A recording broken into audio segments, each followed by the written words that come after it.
If you have a dream sitting untouched right now, it's not because you're lazy. A career change you've not made, a book or a business you dream of creating but haven't put in action. Or it might be simpler than that.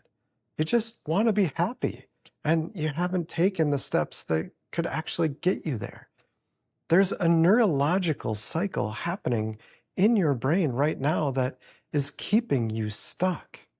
In this video, I'm going to show you exactly how it works and exactly how to break it. My name is Chad Basil. I've spent 18 years as a licensed therapist working with people through exactly this pattern. A few years ago, I lived it myself. I spent years dreaming about starting my own business. I pictured what it could look like, how I wanted to design it, the best way to actually connect with the people I wanted to help. I built plan after plan, and none of them ever got detailed enough to act on. Every time I got close to actually trying, a voice in my head would list every reason not to. It's too hard. You have a small chance of making it work. It's too risky. When that voice couldn't stop me completely, it found another way. I spent months researching, reading, watching, listening to everything about how to start this business. Long after that research stopped being helpful and started being a way to stay comfortable. I've also spent those same years sitting across from hundreds of people going through their own version of this, dreaming of a career change, but staying safe in the job that's draining them. Dreaming of a healthy relationship, but staying in the one that isn't. Dreaming of writing the book, making the art, or running the marathon. Dreaming simply of being happy and never taking the steps to change it. Here's the thing almost nobody tells you about procrastination. It has almost nothing to do with time management. It's an emotional regulation problem. Your brain isn't struggling to plan the task. It's struggling to tolerate a feeling. When you think about something important, starting that business, going to the gym, leaving that relationship, your brain generates a negative emotion first. Self-doubt, overwhelm, fear that it won't be good enough. Sometimes fear that it will actually work and change everything. Your brain doesn't like negative emotions, so it looks for an exit. You check your phone, you clean the kitchen, you start a completely different project. The second you step away from the hard thing, the dread lifts and you feel relief. The relief is a reward, and whatever gets rewarded gets repeated. So your brain learns something simple. Avoid the hard thing and get relief. It starts happening automatically every time you're faced with something difficult. This is called an avoidance loop. Face the task, feel the fear. Avoid the task and feel the relief.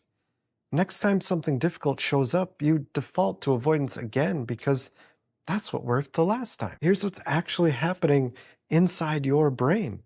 Two systems are competing for control every time you face something hard or uncomfortable. The first is your amygdala. It's your brain's alarm system built to scan for threats.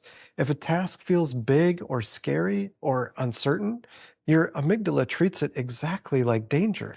It tells you, don't do this. This isn't safe. Get out. The second is a part of your brain called the dorsal anterior cingulate cortex. It's the part that actually pushes you into action. It can take the fear signal from the amygdala, override it when needed, and move you toward the thing you're avoiding. When you procrastinate, your amygdala wins. That's called an amygdala hijack. Your emotional brain overrides your rational brain and you flee. Here's why it gets worse the longer you let it run. Every time you go through that loop, feel the dread, avoid the task, get the relief, you're physically strengthening the neural pathway for avoidance. What you repeat, you reinforce.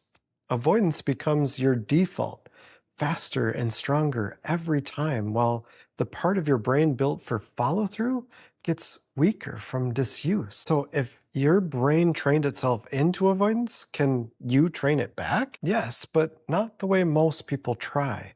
Most people try to fix procrastination with willpower or discipline. Push harder, try harder. That doesn't work because you're not fighting a discipline problem. You're fighting an alarm system. You can't out-discipline an amygdala. You have to work with how it actually operates. Here's the two-part practice I use with clients and the one I had to build for myself. Name what you're avoiding and name the feeling underneath it. Then take one brave step toward it, small enough that fear can't talk you out of it. Naming does something specific in your brain. It moves activity out of the amygdala and into the part of your brain responsible for language and reasoning. You're not eliminating the fear, you're taking it out of the driver's seat. The brave step works because your amygdala isn't actually evaluating the size of the task. It's evaluating whether you survive doing something uncomfortable. Every time you take a small, brave step and nothing bad happens, you're teaching your alarm system that this specific discomfort is safe to move through. Not the whole business plan, one page. Not the whole marathon. Shoes on, out the door, to the end of the driveway. This is the whole idea behind something I say a lot. The discomfort is the doorway, not around it, through it. Every brave step you take, no matter how small, is proof to yourself that you can feel afraid and still move. That's not motivation, that's self-trust. And that's the one thing that actually breaks the loop. I've watched this play out with clients over and over.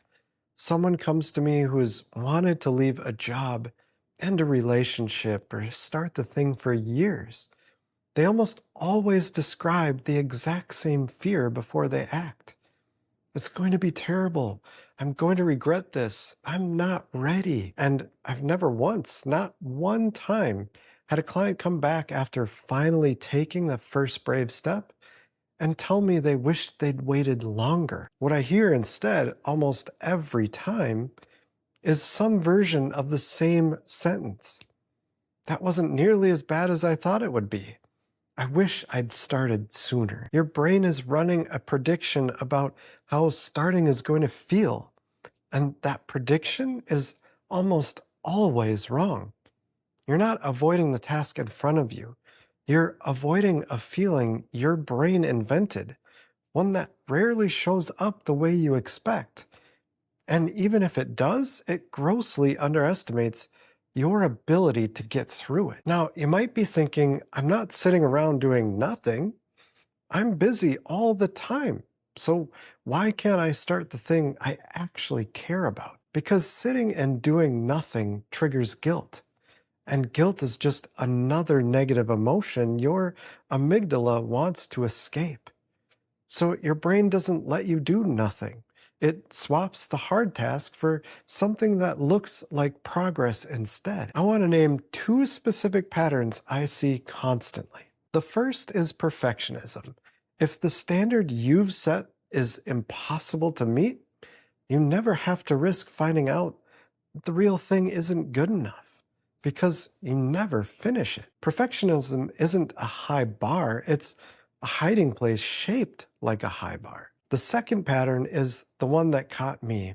It's productive avoidance, and it's the sneakiest one because you're not sitting still. You're researching, you're planning, you're reading book after book, watching video after video on how to do the thing instead of doing the thing.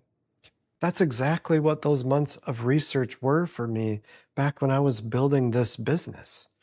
I told myself I was preparing, and really I was avoiding the risk of actually trying and finding out if it would work. Your brain will trade the scary task for a safer one that still feels like accomplishment, without any of the risk. Instead of writing the book, you color code your outline for the 5th time. Instead of applying for the new job, you polish your resume again. Instead of starting the thing you've dreamed about for years, you keep reading about how other people started theirs. You feel like you're moving, The task that actually matters hasn't moved an inch. You're not avoiding the task. You're avoiding a feeling your brain invented and got wrong. The dread of starting is almost always worse than the starting itself. You don't need more information. You don't need to feel ready. You need to name what you're avoiding and take one brave step through it. If this helped you name something you've been avoiding, I'd love to hear it. Drop it in the comments and tell me what you're dreaming about and what's actually stopped you from starting. And if you want more of this, please like and subscribe. It means a lot to me and it really does help the channel. I'm building this channel to help people just like you finally close that gap between what you dream about and what you actually do. Finally taking a brave, active step toward your dreams is scary. Watch this next video where I share my story of how I faced my fears and took action on my dreams. It might just inspire you to finally put your dreams into action. I'll see you there.